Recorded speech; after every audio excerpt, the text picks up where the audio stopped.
ICC যদি সত্যিই এমনটা প্রত্যাশা করে যে বাংলাদেশ তাদের শ্রেষ্ঠ বোলারকে বাদ দিয়ে একটি ক্রিকেট দল গঠন করবে, বাংলাদেশের সমর্থকরা জাতীয় জার্সি পরতে পারবে না এবং শুধুমাত্র ক্রিকেট খেলার জন্য একটি সার্বভৌম দেশের জাতীয় নির্বাচন পিছিয়ে দিতে হবে, তাহলে এর চেয়ে উদ্ভট, অবাস্তব এবং অযৌক্তিক প্রত্যাশা আর কিছু হতে পারে না।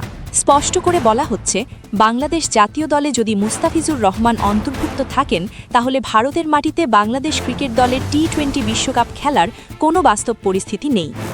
এই অবস্থান থেকেই বাংলাদেশ ক্রিকেট বোর্ড ইতোমধ্যেই আইসিসির কাছে 2 দফা আনুষ্ঠানিক চিঠি পাঠিয়েছে।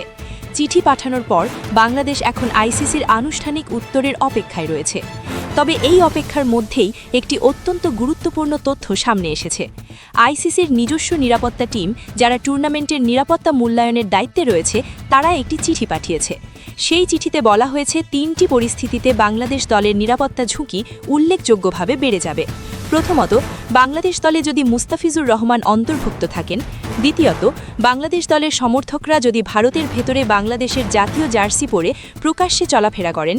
তৃতীয়ত, বাংলাদেশে জাতীয় নির্বাচন যত এগিয়ে আসবে, ততই নাকি বাংলাদেশ দলের নিরাপত্তা ঝুঁকি বৃদ্ধি পাবে।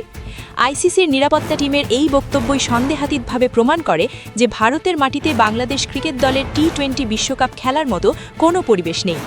একজন দেশের সেরা খেলোয়াড়কে বাদ দেওয়া, সমর্থকদের জাতীয় জার্সি পরা সীমিত করা এবং একটি দেশের গণতান্ত্রিক নির্বাচনকে নিরাপত্তা ঝুঁকি হিসেবে দেখানো, এ ধরনের শর্ত কোনোভাবেই ক্রিকেটের অংশ হতে পারে না।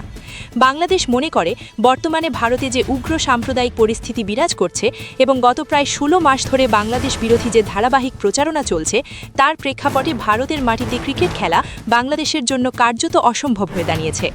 মুস্তাফিজ ইস্যু এবং আইসিসি নিরাপত্তা টিমের চিঠি, এই 2 বিষয় একত্রে সন্দেহাতীতভাবে প্রমাণ করে যে ভারতের কোনো ভেন্যুতেই বাংলাদেশ দলের জন্য নিরাপদ খেলার পরিবেশ নেই। বাংলাদেশ আরও মনে করে, ক্রিকেট কোনো একক দেশের একচেটিয়া সম্পত্তি নয়। বাজার ব্যবস্থাপনা বা বাণিজ্যিক স্বার্থের ভিত্তিতে কোনো বিশ্বকাপ বা একটি আন্তর্জাতিক টুর্নামেন্টের ভাগ্য নির্ধারিত হতে পারে না। আইসিসি যদি সত্যি একটি গ্লোবাল সংস্থা হয়ে থাকে এবং যদি তারা কোনো নির্দিষ্ট দেশের কথায় উঠে বসে না, তাহলে অবশ্যই বাংলাদেশকে টি-20 বিশ্বকাপে খেলার সুযোগ শ্রীলঙ্কায় দিতে হবে। এই প্রশ্নে বাংলাদেশ কোনো ধরনের নতি স্বীকার করবে না। ভারতের কোনো ভেন্যুতেই যখন নিরাপদ খেলার পরিবেশ নেই, তখন বাংলাদেশের অবস্থান স্পষ্ট।